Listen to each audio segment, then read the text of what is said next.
Welcome to the Herald Democrat Sports Podcast. I'm the sports editor of the Herald Democrat, Jason De La Rosa, and you're listening to the latest edition of the Herald Democrat Sports Podcast.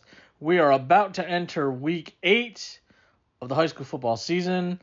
Week 7 cleared some things up for us, muddied some things for us, but as we are about to hit the home stretch of the football season, we will discuss it all here on the Herald Democrat Sports Podcast, which is brought to you by Frontier Golf Carts of Texoma. Experience the thrill of savings to celebrate their new Denison location, proudly serving the greater Texoma area, where they're launching their lowest prices of the year. This marks an exciting new chapter in the 11-year history of Frontier Golf Carts as they expand from their original location in Salina.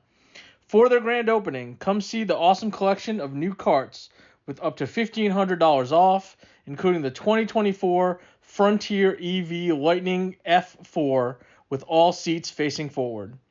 New lithium battery-powered golf carts with backup cameras and touchscreen entertainment start at $7,495. Visit frontiergolfcarts.com or check out their Facebook page for the latest specials.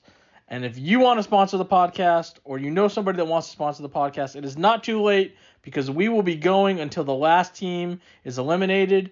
And as you know, the last couple of years, we go deep into December thanks to the Gunner Tigers.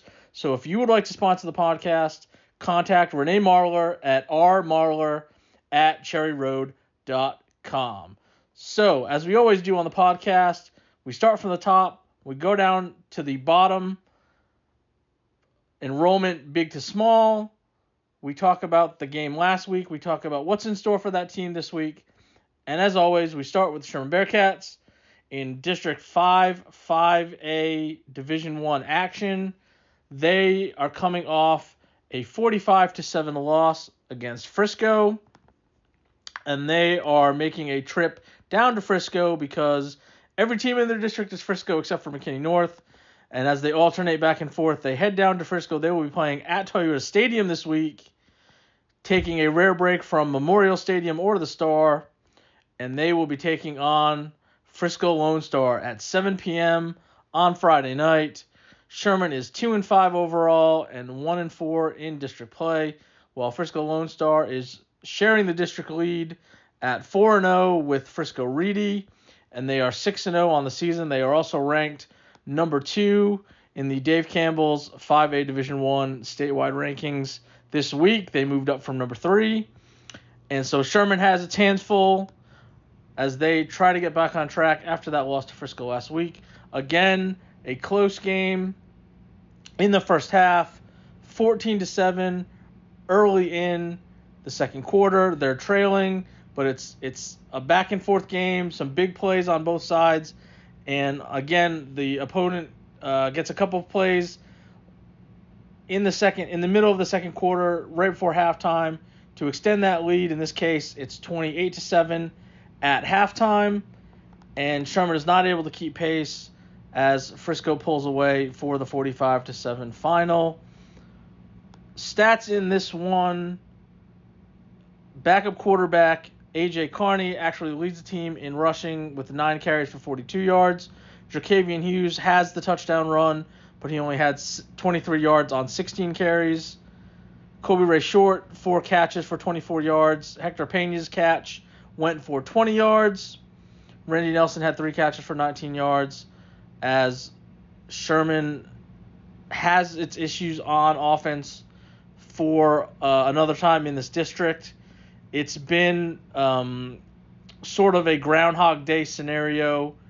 They have a chance to make a move the last couple of weeks, have a chance to get in this crowded picture that is starting to take shape. But again, we talked about how they had people in front of them that they were going to be playing over the last part of the schedule. If they would find a way to win some of these games, they could stay in the mix. Right now, Lone Star and Reedy are both 4-0. McKinney North and Wakeland are both 3-2. And Frisco's now sitting at 2-2 in district play, just out of the playoff picture. And so for Sherman, you've got this game against Lone Star going into your bye week, and then you finish up with Wakeland, and then Lebanon Trail to close out the season. And I think the biggest thing to take away at this point is how well can you finish. We've seen Sherman the last couple of years, even though they've been out of it, going down the final couple of games. They've played people well. They've won their last game of the season. They've shown that they're going to continue to fight, and I think that's sort of where you are at this point.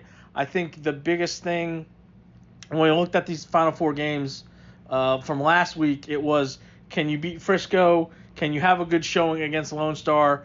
Having that be the one game that you could afford to lose, quote unquote, because they are so far ahead in the standings, and it looks like everybody in the district, except for maybe Reedy's going to lose to them. And then could you beat a Lebanon Trail team that right now is at 500 overall and is just ahead of you at 1-3 in the district standings?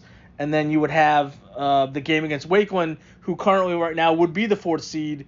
If you could have won 3 of these last 4, you would have had a chance to maybe force a tiebreaker scenario, or at least have that last game mean something. So we're in a mode where I think you need to show the pride of yourself with this large senior class to go out as well as possible. I think there's a win or two in there. Obviously this week is going to be super tough to get, but like I said, we've seen Sherman go into some of these games against the playoff qualifiers, teams fighting for a district championship, and upset them and ruin their chances for a district title or a playoff spot when all was said and done.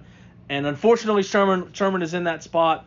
Even if they'd have to win out to get to 4-4, and again, even right now, that is looking like that's not going to be enough to get them in. But that would be the best case scenario, and it would have to come in a situation trying to knock off one of the top teams in the state at 7:00 on Friday night down at Toyota Stadium.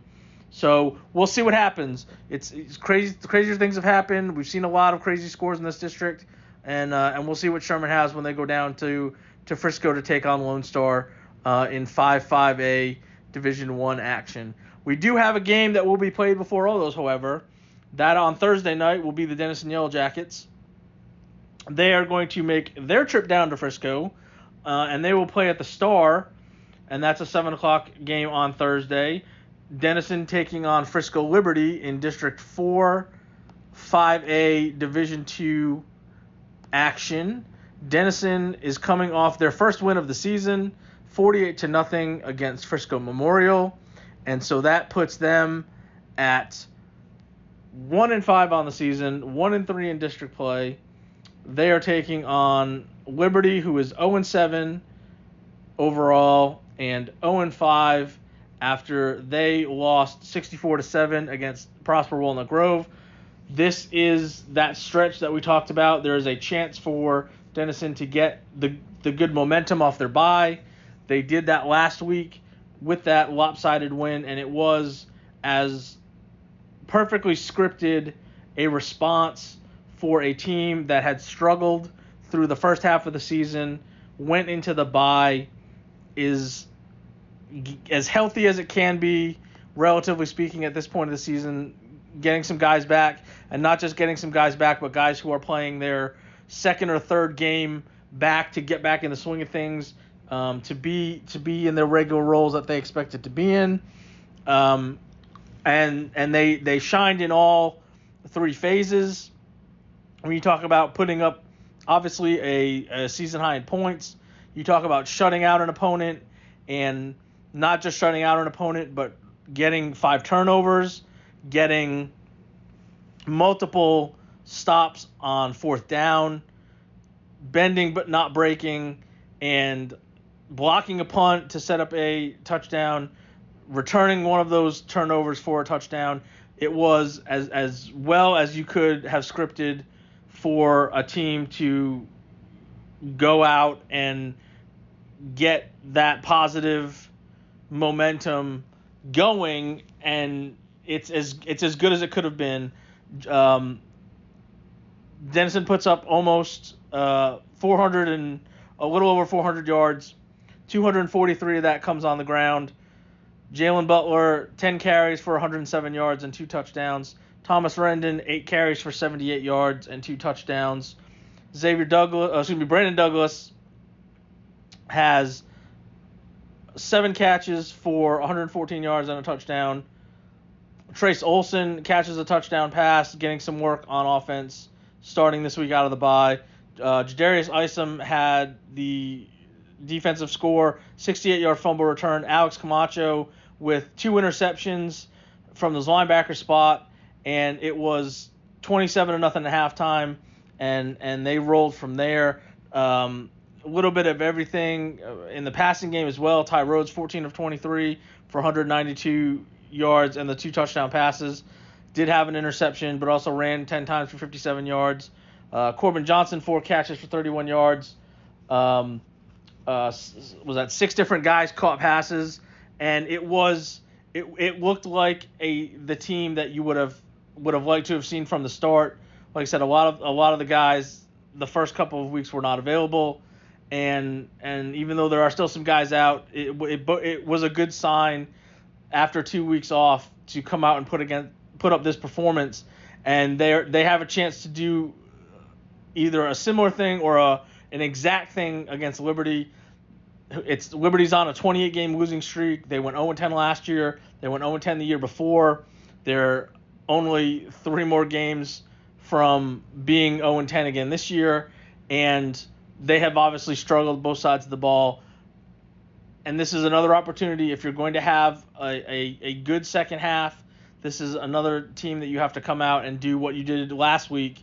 You get back-to-back wins, and like I said, you're going into that back stretch where it's Anna, Melissa, and Lovejoy, all teams fighting for playoff spots, all teams that know they cannot slip up against you if they want to have a chance to either improve their playoff seeding or get into the playoffs. Anna's on the bubble right now. Walnut Grove and Lovejoy are both 4-0.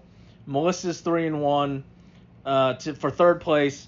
Emerson right now is currently the last playoff team at 3-2, but Anna's right behind at 2-2. So that's going to be a huge game for Anna when we get there next week because they beat Emerson this past week. So if they tie in the standings, Anna's got the tiebreaker to get potentially that 4th spot, or if there's a crazy tiebreaker at some point to potentially have the upper hand for seeding.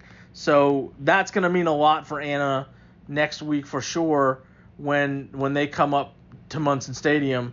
So like I said, you've got a chance if you're Denison to build on this, get that second win in a row, and then you're going to go into spoiler mode. Technically, yes, you'd have a chance, but you'd have to win out to do so, and that's going to be extremely hard because of the teams you have to play. But you're going to be feeling a lot better coming off what could be two wins in a row, what should be 2 wins in a row, based on the opponent that you're playing. So again, a really good performance from Denison coming out of the bye, exactly what everybody wanted to see from them, and they've got a chance to continue that when they go down to Liberty to the Star to play Liberty. Again, this is on Thursday night, 7:00. So make sure if you're listening to this in time, make sure to note that if you want to go watch them this week, it's going to be on Thursday night at 7:00 at the Star in District 4 5A Division II action. Moving down to the 4A ranks, we have the Van Alstyne Panthers, who are again finding ways to win. This was an overtime win, 42-41 against Sanger on the road to stay undefeated in district play. So it's 42-41. So obviously something had to happen on special teams to make that be the case, whether it was stopping a 2-point conversion or something on an extra point. And in this case, the Indians got the ball first in overtime. They scored, and Castor Fonseca blocked the extra point. So Van Alstyne just had to score and get their extra point to win instead of going to a second overtime and continuing the game. And Brady Carson did the honors on the very first play of Van Alstyne's possession in overtime. And then Aiden Mowry nailed his extra point. So that's how Van Alstyne wins 42-41. This was a game where they were actually down 14 points going to the fourth quarter. Actually, in the middle of the fourth quarter, they were still down 14 points, but they found a way to force the overtime. Carson had a touchdown run to pull them within a score, and then Fonseca caught the tying touchdown pass in the final minute from Carson to get it to 35 all to get to the extra frame. And again, it's the offense is carrying Van Alstyne. They continue to put up really big numbers. In this one, over 200 yards rushing, over 250 yards passing. Carson led the way. He was 16 of 28 passing for 250 yards, had 2 touchdown passes, did have 2 interceptions, and he also ran 21 times for 193 yards and had 4 touchdowns on the ground, including the one in the fourth quarter to get him close, and then obviously the game winner in the overtime. Fonseca, 5 catches for 70 yards in the touchdown. Braden Miller led in receiving 112 yards and a touchdown on 5 catches. Tim Moore chipped in 3 catches for 33 yards as well. And so Van Alstyne is 2-0 in district. They are 3-3 overall in the season, and they are going to be hosting Gainesville for their 4A Division II contest at Panther Stadium, 7 o'clock on Friday. Gainesville is 1-6 overall and 1-2. They lost against Cattle Mills last week, 28-21, and that puts Van Alstyne and Farmersville as the only 2 undefeated teams in the district standings after 3 weeks of play. Cattle Mills is at 2-1. Crum is at 1-1 because they had the bye. Sangers and Gainesville are both 1-2, and Bonham is 0-3. So Gainesville has a 7-point loss to Cattle Mills, and Farmersville beat them pretty handily, 45-14 to open district play, and then Gainesville turned around the next week and beat Bonham 42-0. So this is you don't want to say it's a huge game. Obviously, it's a game you don't want to lose to a team that's already that point in the season where they're looking at a losing record. They've struggled against the 2 or one of the 2 good teams in the district, and you don't want to be caught looking ahead though, because Van Alstyne Farmersville is next week. So Farmersville has Cattle Mills, Van Alstyne has Gainesville. They both win, then we're talking about the winner gets sole possession of first place with 2 games left in the season. And I don't think either side would be overlooking their opponent. Obviously, Farmersville has a much tougher task in Cattle Mills, especially because Cattle Mills is right behind Farmersville in the standings. And of course, Van Alstyne still has Cattle Mills to come. But again, this is a group with Van Alstyne that finding a way to win. They're outscoring people, and it's working. And of course, we could say it's working until it doesn't. But they've been a little bit better defensively. Obviously, against Sanger, you have to deal with their really good running back, Reggie Jones. He had a huge day, 22 carries for 145 yards, and what was he had? 4 touchdowns. 4 touchdowns for Sanger, and they've relied on him to try to beat some people and to have some of the close games that they've had. But again, it was a big win on the road. Obviously, there's not a huge difference between 1-1 and 2-0, but there is a difference, and you want to stay in the driver's seat as long as you can. Van Alstyne was able to do that, and if they do that against Gainesville at home on Friday, they've got a chance to set up that showdown with Farmersville. Even if Farmersville loses to Cattle Mills, and you go into that game as the lone undefeated, and then you play basically the 2 teams that are behind you in down the stretch. Van Alstyne and Cattle Mills don't meet until the last week, but you're talking about you've already got the tiebreaker over Crum. You would have the tiebreaker over Farmersville, and then depending on what things look like going into that last game against Cattle Mills, that could be for a share of the district title. or if you're Van Alstyne to outright win it if you're able to keep things going. So I don't think they're going to overlook Gainesville. They've won the last 3 meetings. They've won 6 of the past 7. Last year this was a 38-14 victory for Van Alstyne. So they know they've had the success. And again, I don't think this is a case where you find them overlooking an opponent just because of the record and where they stand. Again, I think we've talked about with Aubrey moving out of this district, moving up to 4A Division 1, that somebody was going to have to grab hold of the top spot and not let go. And through the first half of district play, or at least through the first 3 weeks for a lot of people, Van Alstyne and Farmersville sitting there, and that game could decide who ends up really controlling their destiny for the district title. So that's Van Alstyne hosting Gainesville at 7 o'clock on Friday in District 5 4A Division 2 action. Dropping down to the 3A level, we have some interesting things to report from a win perspective and a loss perspective. I guess we'll talk about the winners first because winners write history, and in this case, in 6-3A Division 1, you have the Whitesboro Bearcats, who are coming off a 35-20 win against Dallas Madison to improve to 4-2 on the season and 2-0 in district play. They will be hosting Palmer. Palmer is 5-2 and 3-0 in district play after they beat Pottsboro last week, 55-34. We'll obviously talk about that game here in a second because of Pottsboro's opponent. But for the Bearcats' perspective, they knew going into last week, as long as we win, we're going to stay undefeated, and the Palmer-Pottsboro loser drops out of that mix. So we know for sure there's going to be at least one team that is not going to be undefeated going into the Week 8 matchups. And if it happened to be Palmer, then that means we were going to have a battle for sole possession of first place. And this is where we sit.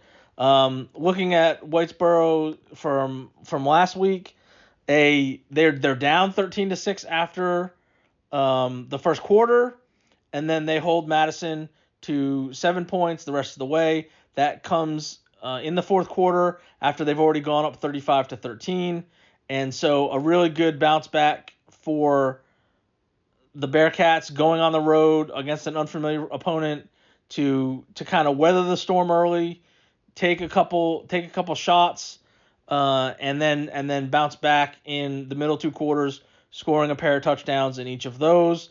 Cameron Howard, 14 carries for 58 yards and 2 touchdowns. Colt Fagan ran for 2 touchdowns, was 10 of 20 passing for 148 yards and a touchdown pass. That went to Braden Bomar, who had 7 catches for 105 yards. And the defense did its job. It adjusted well after a rocky start to give up only the touchdown there in the fourth quarter. So 2-0, you've got a chance to get sole possession of first place. It's going to be tough because of what Palmer showed. Obviously, I don't think a lot of people saw that coming. We all thought it might be a good game. Maybe not as lopsided as that is for it to be a 3-touchdown margin, but either way, we kind of looked at this district and we said those were probably the 3 best teams. We just didn't know the order, and we were going to find out early on the order for a couple of them because of this back-to-back swing. The bottom 3 teams in this district, A+ Academy, Life Oak Cliff, and Madison, still have not won a district game because they've played everybody else but themselves. So A+ Academy and Life Oak Cliff are 0-2.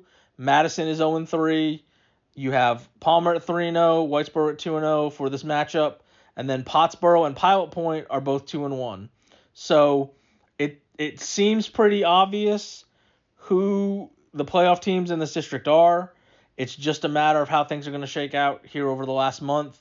Pilot Point's already beaten 2 of the bottom 3, so their tiebreaker setup is looking pretty good. They will have to find a way to get one more win to avoid the bye. They don't play Life Oak Cliff until the last week.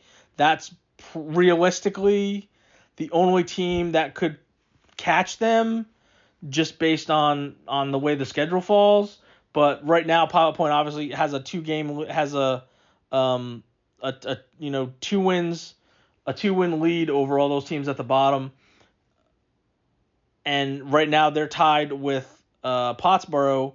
That's another game that is coming up next week. So obviously that'll be a determining thing there. But in terms of the top three, we were going to see what was going to happen last week between Palmer Pottsboro, this week between Palmer Whitesboro, and then Whitesboro and Pottsboro, like we've talked about, they don't play till the last week of the season. So it's going to be interesting to see the outcome of this game. If Palmer wins, they have essentially won the district title. They would move to 4-0. They have the bye at the end, so they only have 2 games remaining after this game against Whitesboro, and it would be against a couple of the teams at the bottom. So they would at least lock up essentially the number 1 seed unless something crazy happened, because they would have the tiebreaker over Whitesboro or Pottsboro if they only slipped up once.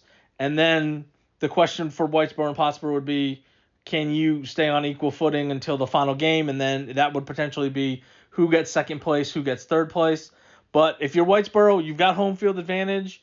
Again, you're playing better. You're on this 3-game winning streak.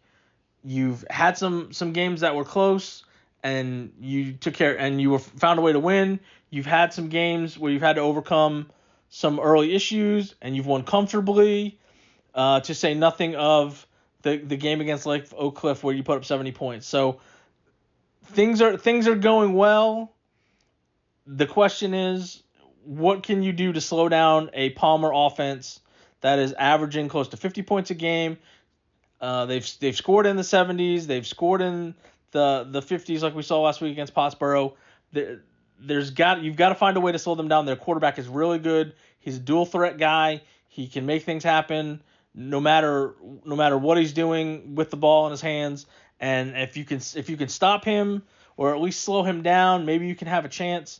But it's going to be this is I don't know if it's the biggest game of the week, but just in terms of the stakes, this is probably the biggest of our local games this week in terms of what's at stake between the two, because of what it means for the winner to get sole possession of first place. So we'll see at 7:30 on Friday if Whitesboro finds a way, if they can find a way to knock off Palmer in this 6-3A Division I matchup at Bearcat Stadium, at Whitesboro's Bearcat Stadium, not Sherman's. So there are too many Bearcats around here.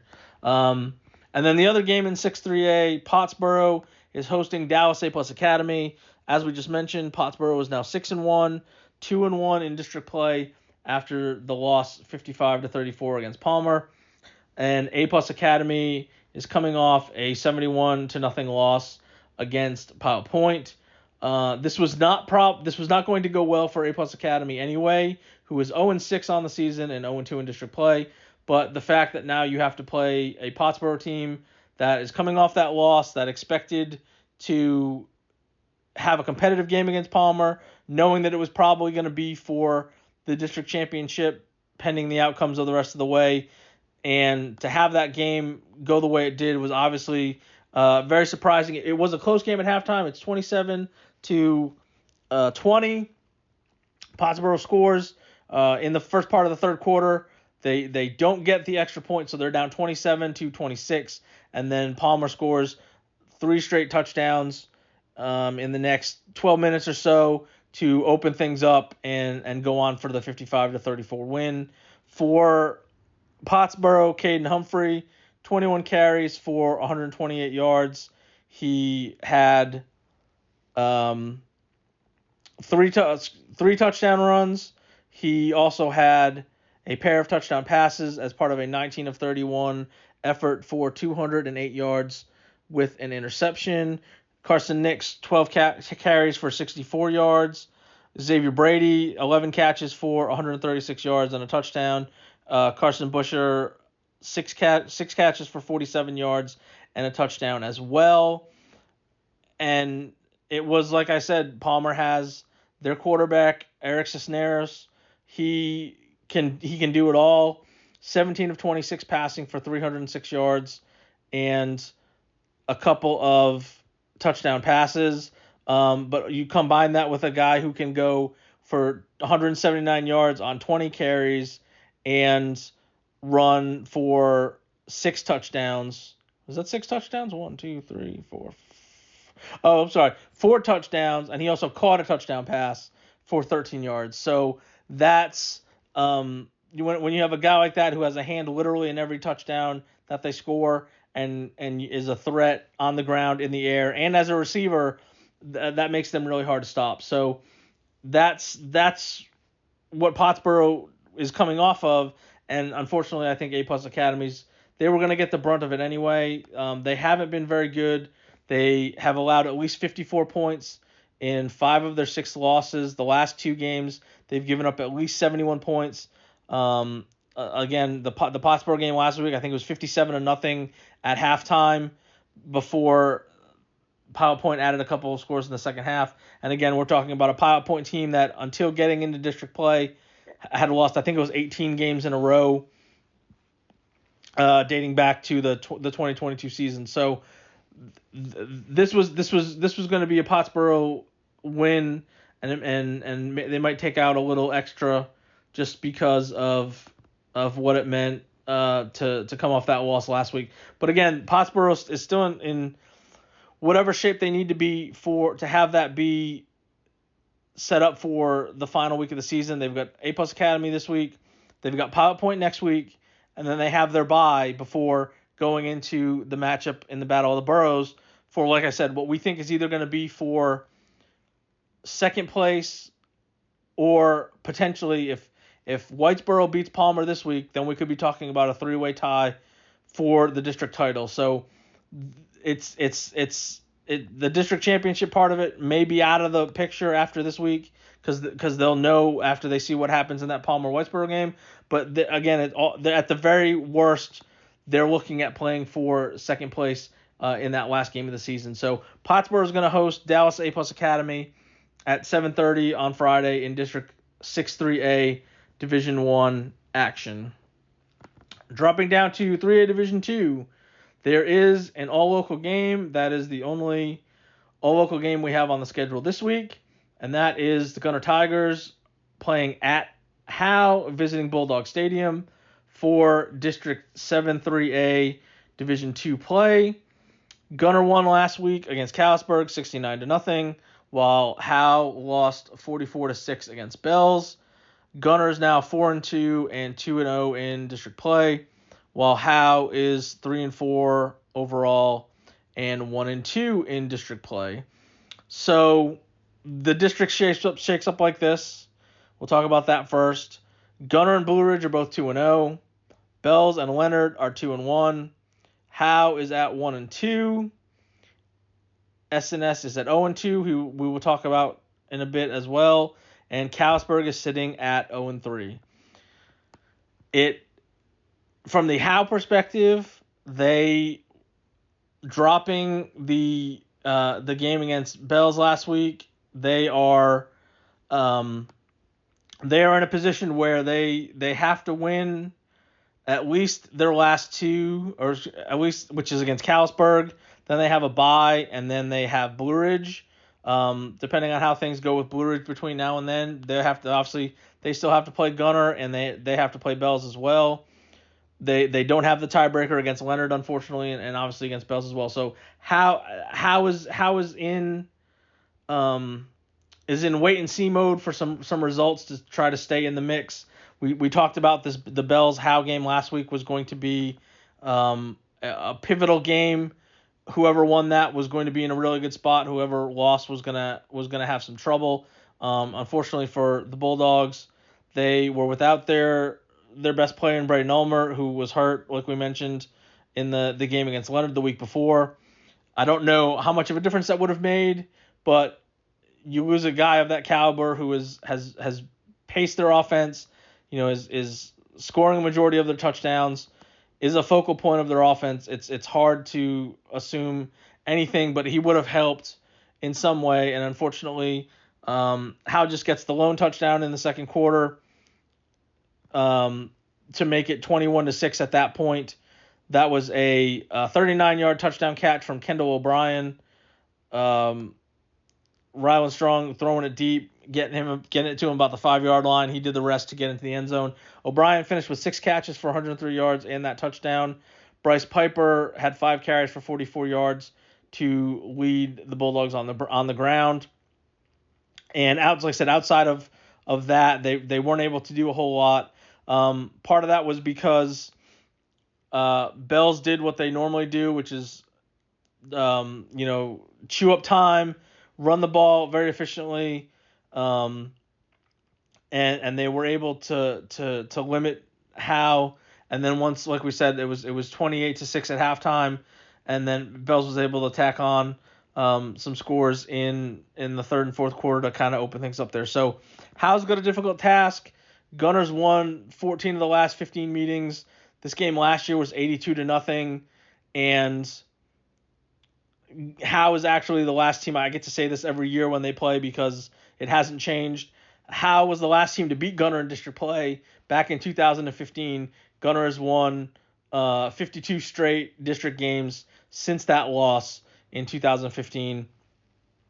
And the Gunner side of this, we've said it since they got done with that ridiculous schedule to play the teams that they played in Ann and Salina.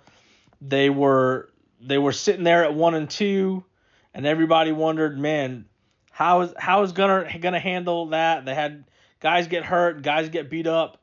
Well, again, they're back to looking like the Gunner that everybody has expected from them the last couple years. 69-0 against Callisburg. It was 48-0 at halftime, and it was a typical Gunner game. A lot of people got involved, a lot of people getting touches. Preston Tarpley was 10 of 12 passing for 273 yards and 3 touchdowns. Mitchell Gage, 3 catches for 126 yards and a touchdown. Colin Peacock, 3 catches for 78 yards and 2 touchdowns. Jake Campidi, 7 carries, 100 yards, 2 touchdowns. Dylan Tokars had a rushing touchdown. He also threw a touchdown pass. Easton Overman didn't find the end zone, but he had 2 carries for 92 yards and 3 catches for 47 yards. Carson Williams and Cole Harpole added TD catches, and Gunner looked like Gunner. They put up, I want to get the exact number because it's a very large one. I feel it was over 600 yards. It was over 650 yards. They had 395 passing and 277 yards rushing, and they held Callisburg to 103 yards of total offense on 32 plays, and they're back to looking like what we expect from them. The last 3 games, again, they're putting up big points. 49-7 win over Sanger, 42-6 win over Bells, 69-0 win over Callisburg coming off the bye that they had last week, and they are looking like the team that doesn't have to play schools 5 or 6 or 8 times their enrollment. They're back on where they should be, and they're doing what is expected of a team that people think is going to win a third straight championship, or at the very least win the region, get to AT&T Stadium and play for a third championship at the very least. So they're looking like they typically do at this time of year, and I don't think there's any I think based on what we've seen so far, obviously Blue Ridge is the only team that could catch them. I guess Leonard could by the time we get there. That is the last game of the season, and like I said, Blue Ridge has Gunner coming up next week. Or excuse me, Gunner has Blue Ridge coming up next week. So assuming, as we'll talk about Blue Ridge next because they play Bells, if Blue Ridge is able to be undefeated, obviously again that'll be for lone possession of first place, and if Gunner can beat Blue Ridge, then I don't know how much of a threat Leonard can be there at the end of the season, considering Blue Ridge beat Leonard by 4 touchdowns. So it's back to where Gunner has been, and we'll see what the outcome is at 7:30 on Friday in 7-3A Division 2 action between Gunner and Howe. So we mentioned obviously that's the all local matchup. I think the interesting matchup in this district is Bells at Blue Ridge. Again, another potential swing game, seeding game this week.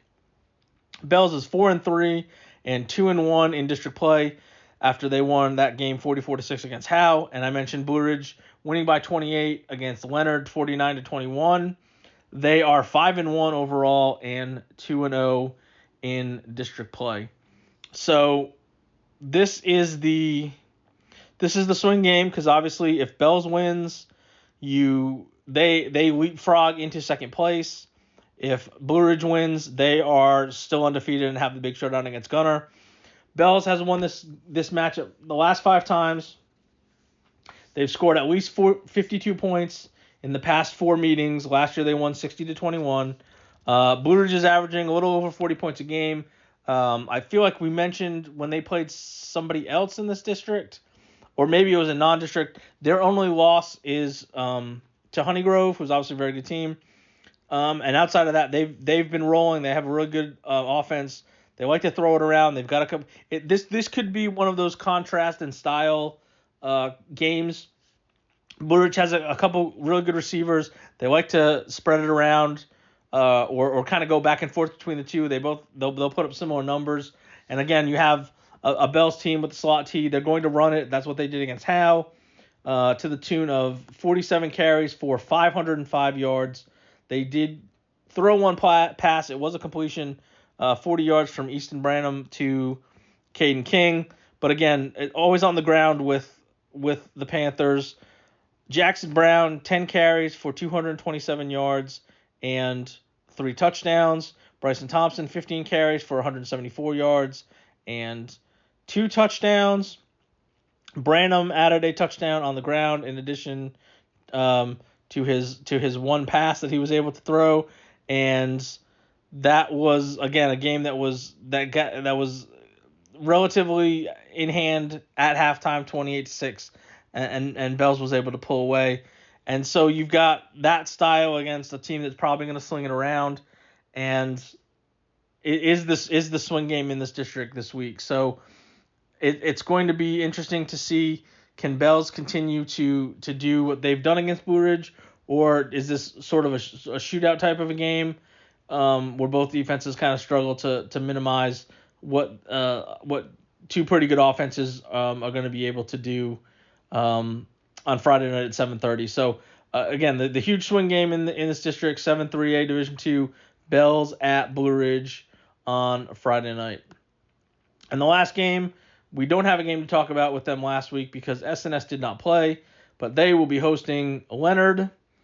SNS is 0-6 and 0-2 in district play, and Leonard is 5-2 and dropped to 2-1 after that loss against Blue Ridge. Gonna be interesting to see what SNS looks like after the bye week. Again, they've been up and down in terms of their ability to compete.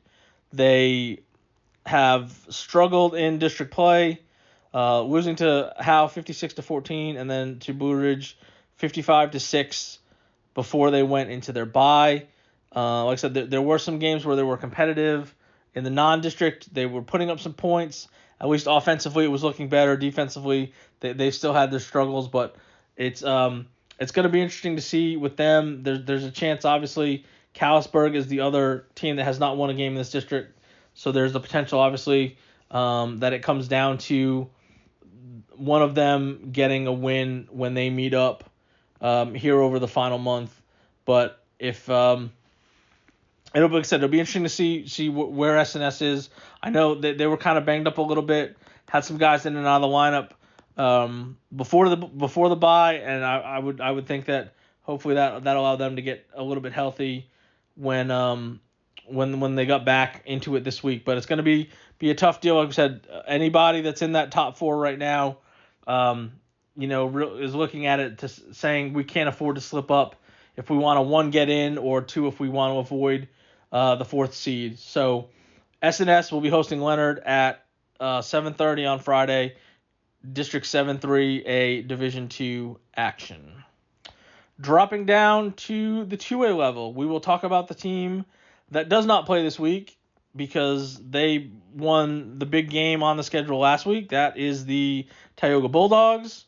They hit their bye after they beat Whitewright 34-27, and that was the big game of the week because they were both undefeated in district play. Was going to see who was going to stay in the race of what has been a very strong start to this district. Tioga is now sitting at 5-2 overall and 3-0 in district play. They get to sit and watch. Alvord is also 3-0. We'll talk about them here in a second. And Wolf City also 2-0. So you still have 3 teams in this district that are undefeated. Wolf City's a game behind because they've already had their bye, so they're sitting at 2-0. White now at 1-1, and then Nakona's at 0-2, and Tom Bean and Trenton are at 0-3. And the big game effort, it's funny because you see 34-27 and you go, well, that's a shootout. There's a lot of offense, and there was a lot of offense, a little bit on the Tioga side. But when you look at the way points were scored in this game, interception return, fumble return, kickoff return, that's 3 right there. And so it wasn't as up and down the field as the final score may have looked like, just based on the way the points were scored. But again, Tioga's starting to get on a roll. They're back to a full complement offensively with Rocky Urick back for this a second game in a row. He goes 31 of 45 for 419 yards and three touchdown passes. He also ran 7 times for 51 yards. And again, the beauty of the Tioga offense, spreading the ball around. Their top 2 receivers in this game don't have touchdown catches, but they have huge games. Johnny Dorpinghouse, 9 catches for 152 yards. Jake David, 10 catches for 105 yards. Greeley McAden, 4 catches for 52 yards. But down the list, it's the guys catching the touchdowns. Sam Mott had a touchdown catch. Austin Norwood, his only catch was a 31-yard TD grab. And Gage Anderson, who had a touchdown receiving and a touchdown rushing. He had 13 carries for 85 yards on a score and then 3 catches for 21 yards on a score. And Dorpinghouse did score. It was on a 77-yard interception return to open the scoring in this game. And it was about what we thought it would be from a big game. Again, White Red came into this game undefeated on the season, and one of those early pivotal games to kind of see where things were going to shake out. And now Tioga gets to sit here at 3-0. They're going to watch White and Alvord play. We'll talk about that in a second. They're going to watch Tom Bean and Wolf City play, and they're going to watch Trenton and Nakona play. And obviously, they're looking to see the White Alvord outcome is the biggest one for them, because if Alvord can get knocked off of this undefeated rank, that's a good thing for them, because obviously they have Alvord coming up. That is actually who they play coming out of their bye. So obviously there'll be a lot of scouting at that game because that's their next opponent. But that, like, again, it's like all these other districts. You start piecing the puzzle together, and it's one week after the other, and it's like, here's the big game this week, and that involves one of those teams with another big team in another big game the next week. And that's how this district's going to shake out, because Tioga gets to see White now Alvord, how that shakes out, and then they're going to play Alvord, and then Wolf City's going to play White next Friday as well. And so every week between now and the end of the rest of the season in this district, somebody in that top 4 is going to play somebody in that top 4 all the way through to the end. So again, things really start taking shape, and then you see who has tiebreakers and who can clinch and who's in line for the district championship and all that good stuff. So it's all in front of Tioga. They've still got to play the two teams that are undefeated right now, and if they do, then they'll be the district champs. I think, there's a good chance that Wolf City Tioga game that's coming up. I think it's the second to last week. The second to last week. Is probably going to be for the district championship, and again the big thing with the bye for Tioga, they've been starting to get guys back healthy, a little bit every week, and I know last week was another week get more guys back. Again, it's not gonna hurt them any to get some more guys back and be ready for that game against Alvord when they get back to action next Friday. So, but that was a huge win for Tioga, and obviously a huge result to try to figure out where it fits in this thing. Like I said, they're going to Alvord at 7:00 on Friday. Alvord 3-4. They won 10-7 against Tom Bean. We'll obviously talk about that game in depth here in a second because of Tom Bean's matchup. But they're 3-4, and again, we talked with Alvord before district started. Here's a team that's been in the mix for district title. They have always been making the playoffs, and they were 0-4, and we said, well, what does that mean? What does that look like for them? They are in position again to make the playoffs, contend for a district title. They won last week in a defensive battle. The first two games in district, they didn't allow a point, so they've given up only one touchdown in the 3 district games. White-Wright's sitting here 5-1, 1-1 in district play. I don't think there was a hangover from beating Tom Bean. I think Tioga White-Wright was a really good game between two very good teams, and they just came up short. In regards to their scoring in that game, Easton Helgren had 3 touchdowns. He had a touchdown run as part of 7 carries for 51 yards. He also had 7 catches for 31 yards, but he had a 79-yard kickoff return for a touchdown. He had a 76-yard fumble return for a touchdown in addition to that touchdown run. Andrew Reeves had a touchdown catch from Colt Yancey, and that was the side that really had an offensive struggle. Barely 100 yards rushing, only 88 yards passing, a couple interceptions by Colt Yancey. In addition to that touchdown towards the end to get it to 34-27, where I tried the onside kick, wasn't able to get it, and that's what led to that situation there. And so now it's about how do the Tigers handle the loss? How do they bounce back? They were off to the best start in more than 15 years. Or about 15 years. How do you handle going the first 6-7 weeks of your season without losing, and now all of a sudden you're dealing with the loss last week after we wanted to know how would they handle the success of beating Tom Bean in that situation. So it's a road trip. That's not. I don't want to say that's not a real fun trip trying to get to Alvord. So this is going to be interesting to see how things shake out with what White-Wright can handle going on the road, trying to bounce back against an opponent that has beaten them the last couple times in district play. Again, obviously we talked about the success that White-Wright's had. They didn't win a district game last year. They only had 2 wins the whole season. Now they're sitting here at 5-1. If they want to make the playoffs, realistically, all they have to do is beat Nakona and Trenton. That would get them the 4 spot. So they finish with those 2 teams. They play the teams around them the next couple weeks. So they're in a very good spot.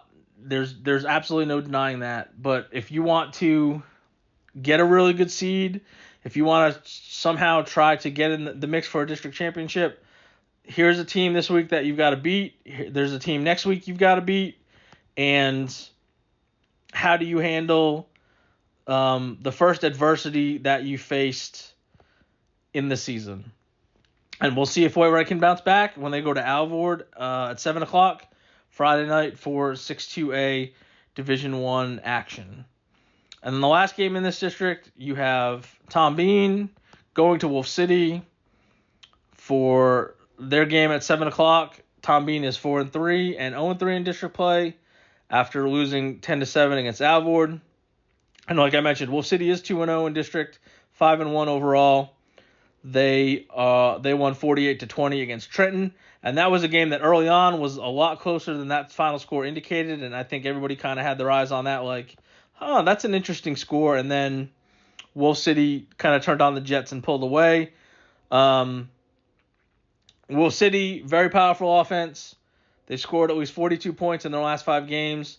They lost to Collinsville, who we will talk about here in a second, the season that they're continuing to have. So that's obviously not a bad loss. They've got a really good running back, and this is going to be a tough one for Tom Bean, coming off a tough loss, playing a defensive battle with Alvord, having it be 10-7, having Alvord score, kick a field goal in the final seconds to win that game 10-7. Bobby Rogers had 15 carries for 94 yards. He also caught a touchdown pass from Donnie Hooten, who was 18 of 32 for 135 yards. Garrett Kelly led the Tomcats, 7 catches, 66 yards. McGuire Poole added 5 catches for 23 yards. And it was a defensive slugfest. It was two teams struggling to move the ball. Alvord wins this game 10-7. They didn't even have 250 yards offense. Tom Bean barely had 250 yards offense. It was a slog, and that's one of those games that they can literally have it come down to the final play. Tough for Tom Bean.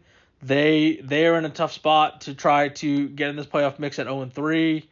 They are obviously playing Wolf City, who's in front of them, but they've already lost to 3 of the top 4 teams. So they've got to find a way to win out and somehow get some help on a tiebreaker. And I know that's disappointing for the Tomcats. They thought that they could be in the mix in this district.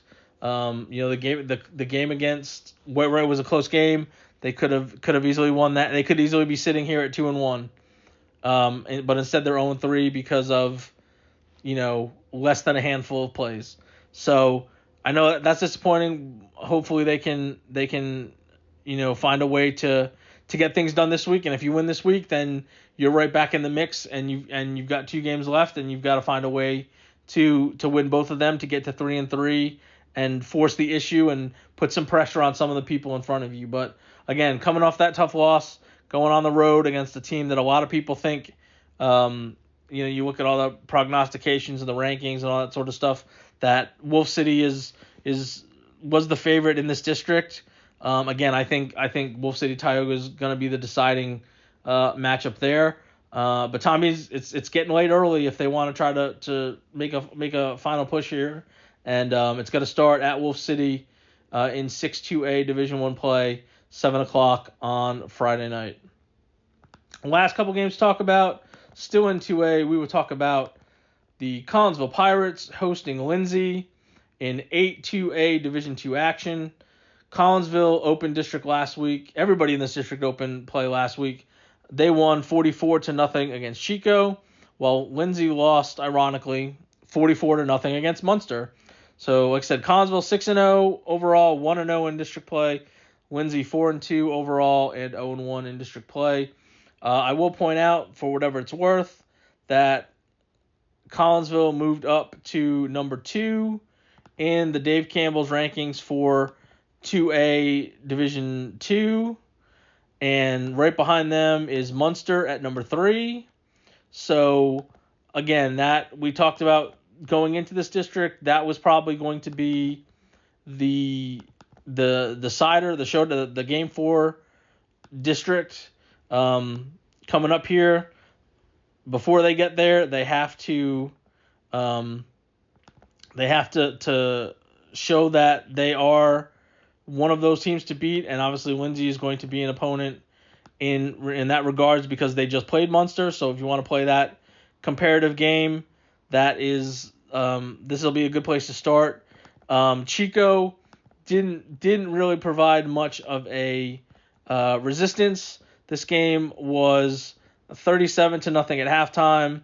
Chico finished with 58 yards total, including 35 yards on 24 carries, while Collinsville continues to have sort of the same outcome every week. Their defense really great.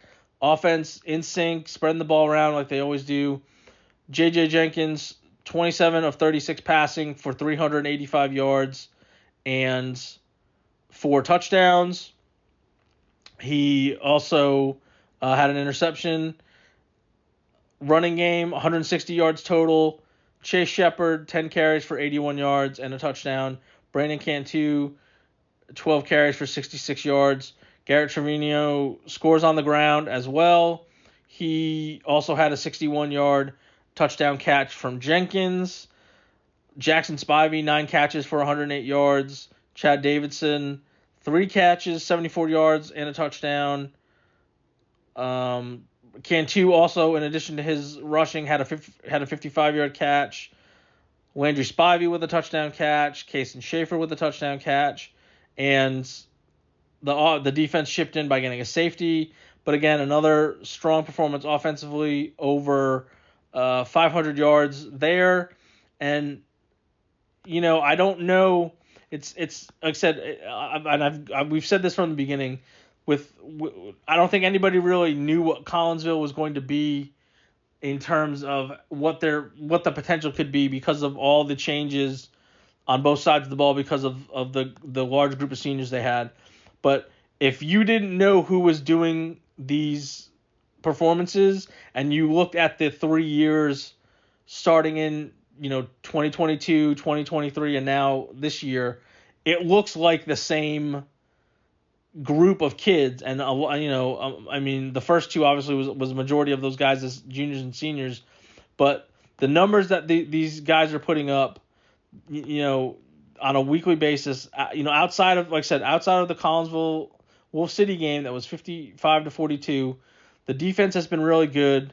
You look on a week-to-week basis, and again, we're talking 13 points, 2 points, 14 points, 6 points, now 0 points. They've been so good defensively. And then, like I said, you look at their offensive production. There was the one game that they dipped below 40, and they scored 28 in that win over Callisburg. But everybody else, and a lot of the games have been over at halftime. These scores could have been, a lot worse in retrospect. But they're just chugging along. And again, they've got Lindsay this week, they've got Era next week, and then the big showdown with Munster is November 1st.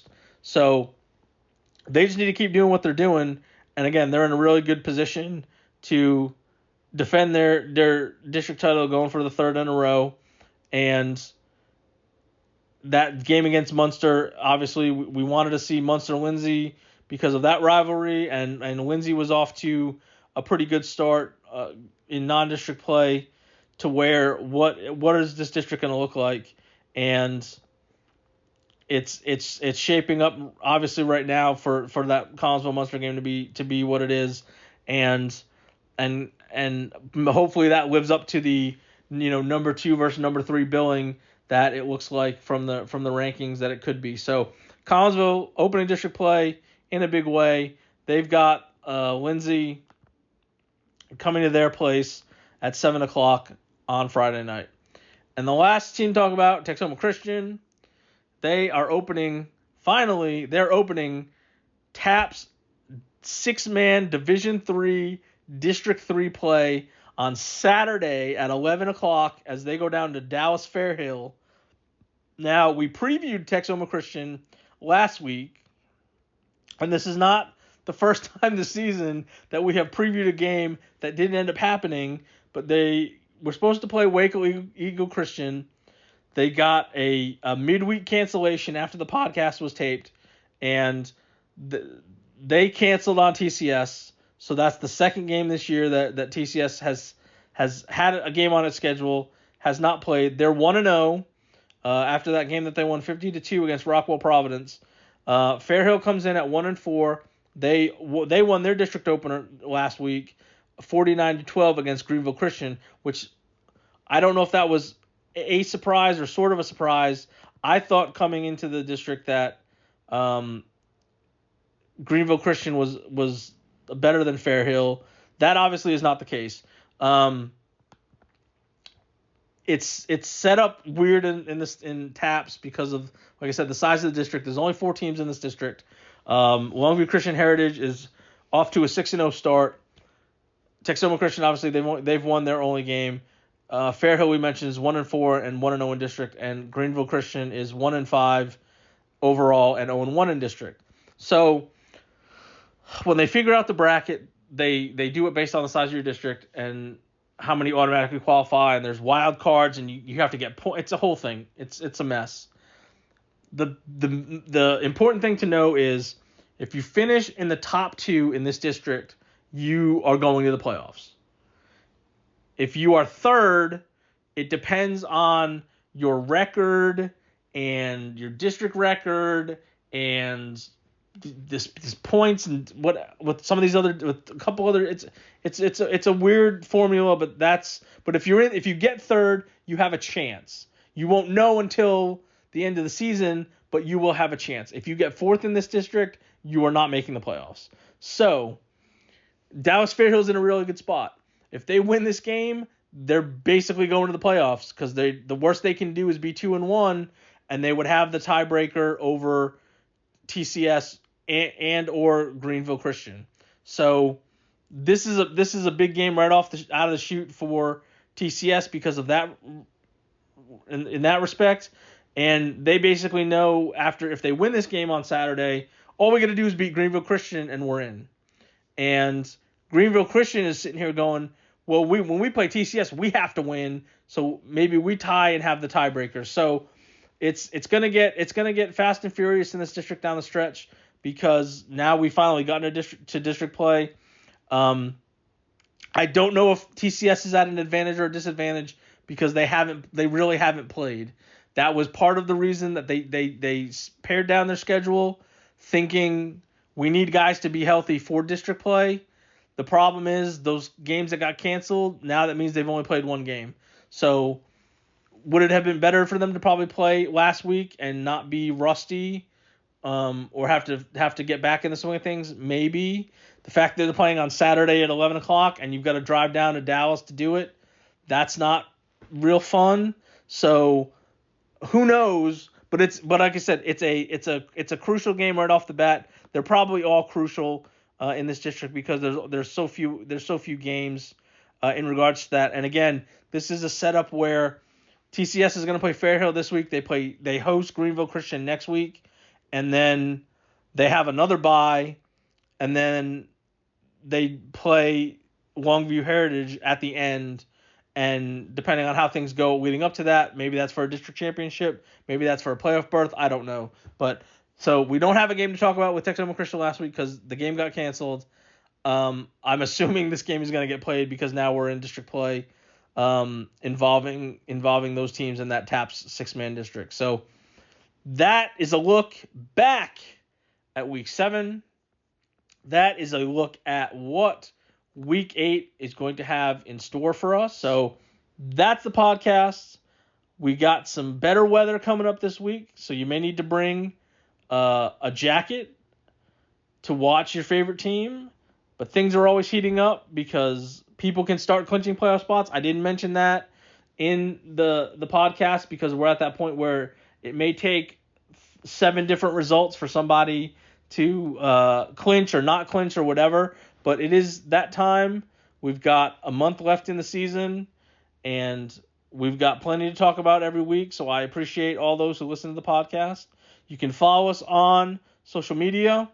We post the podcast every Wednesday night, along with a lot of other stuff, whether it's at the Herald Democrat Facebook page, whether it's at All-Texomaland on Facebook. You can follow me on Twitter. At Jason De La Rosa is my handle, and you'll get some links, you'll get updates, you'll get results, you'll get everything you want to know about every Texoma sport, whether it's football, Volleyball, which is hitting the home stretch. People are starting to clinch in playoffs for that. Regional cross country is next week as they get ready for state, which is going to be the first weekend in November. So, and basketball is right around the corner. So there's always stuff going on. So if you check out our Facebook pages or follow me on Twitter, you can keep up with all that stuff as well. And again, I thank you for listening to this edition of the Herald Democrat Sports Podcast.